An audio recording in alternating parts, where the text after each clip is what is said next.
Here is an important and positive update from Yamunanagar Capital Omega Radiotherapy Center. A unit of Capital Super Speciality Hospital has achieved a major milestone by successfully completing radiation therapy treatment for its first 100 cancer patients. To mark this achievement, a press interaction was held at the hospital premises in the presence of senior doctors, hospital management, media representatives, and patients who have completed their treatment. The event was also graced by Sri Rajesh Sapra, highlighting the importance of strengthening advanced and accessible healthcare in the region. Feel करता हूँ कि हमारा hospital एक one of the first hospitals of the region था जिन्होंने cancer treatment को आयुष्मान भारत में 2017 से स्टार्ट कर दिया। The program was attended by Dr. Kuljinder Singh Sodhi, owner of Capital Hospital, Mr. Mahindra Pala, Group Chief Operating Officer of Mega Hospitals, and Dr. Shalini Singh, consultant radiation oncologist at Capital Omega Radiotherapy Center.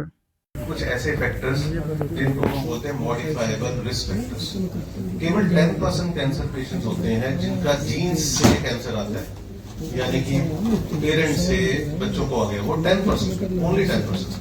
उन 50% में कुछ non modifiable cancer factors होते हैं। For example as, उम्र को change नहीं कर सकते, उम्र बढ़ेगी, सेल्स डिके होंगे, उनसे कैंसर होगा। This center is the first and only advanced radiation therapy facility in the twin cities of Yamunanagar and Jagadri. Earlier, patients had to travel to distant metro cities for treatment, causing physical, emotional, and financial stress.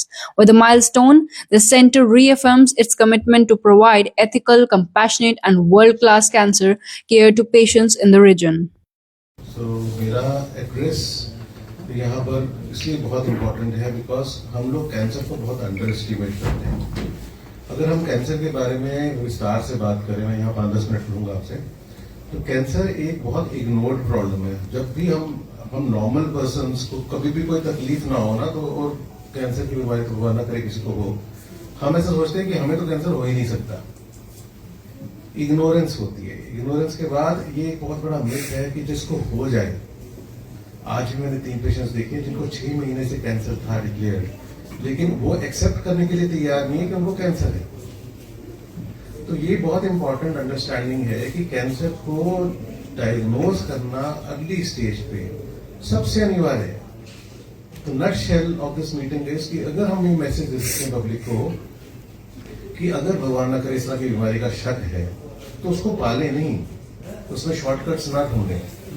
तो ये सबसे late message आता है, सबसे important ये है। दूसरी चीज, इस फैसिलिटी को यहाँ इस हॉस्पिटल में क्रिएट करना पापा का सपना था, मेरे फादर का, जो कि भगवान की सहायता से पूरा हुआ। अरे बहुत सारे पेशेंट ऐसे भी हैं जो पुअर बहुत हैं, उनका पीजीआई में जाके इलाज होता है और वो उनकी गलती नहीं है। बहुत सारे पेशेंट ऐसे हैं जो फर्स्ट स्टेज में जाते हैं पीजीआई में या कोई गवर्नमेंट हॉस्पिटल एक एम्स दिल्ली में, और वहां जब जाएंगे और वहां पर स्टेज 1 में पाया जाएगा, इतना लोड है उन डॉक्टर्स के पास कि जब तक उनकी बारी आती थी वो स्टेज 3 स्टेज 4 में पहुंच जाते थे।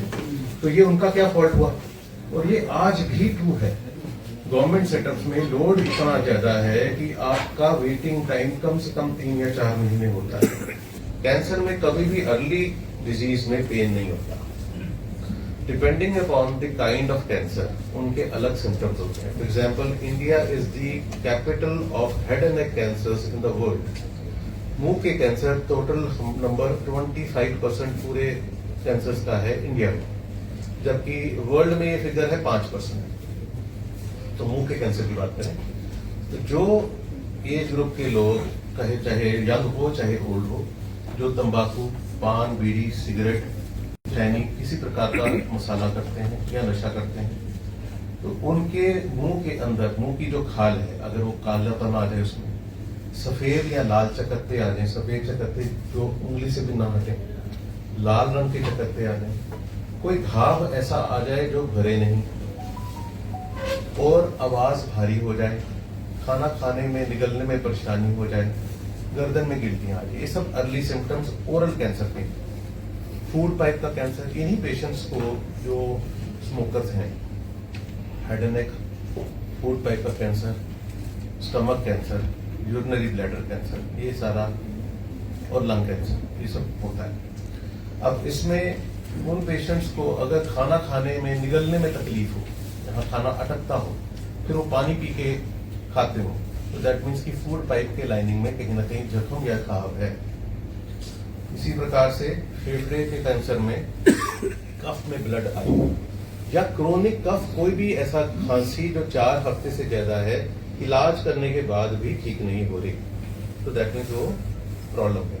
इसी प्रकार से कोई भी फीवर जो नॉर्मल मेडिसिन के डॉक्टर को दिखा रहे हैं, 4 वीक से ज्यादा फीवर रह रहा है, एपेटाइट कम हो गई, भूख नहीं लगती हो, वेट लॉस हो रहा हो, ये सारे अलग अलग सिम्टम्स हैं। यूरिनरी ब्लैडर कैंसर जो है बहुत अर्ली स्टेज में पकड़ा जाता है। क्यों?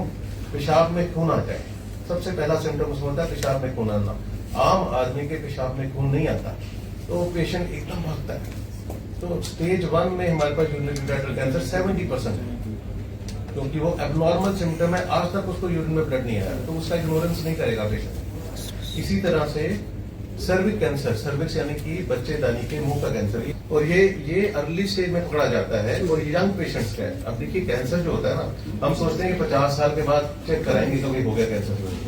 सर्विक्स कैंसर यानी बच्चेदानी के मुंह का कैंसर अर्ली स्टेज में होता है और यंग पेशेंट में होता है, यंग एज ग्रुप में होता है। तो हम ऐसा बोलते हैं जैसे जो मैरिड फीमेल है जिनको पीरियड्स के बीच में ब्लीडिंग हो रही है, स्पेशली जब वो संबंध बनाते हैं, तो वो पेशेंट इमीडिएटली आती है कि भी ऐसा तो नहीं होना चाहिए, तो वो भी हमारे को स्टेज 1 में दिखता है।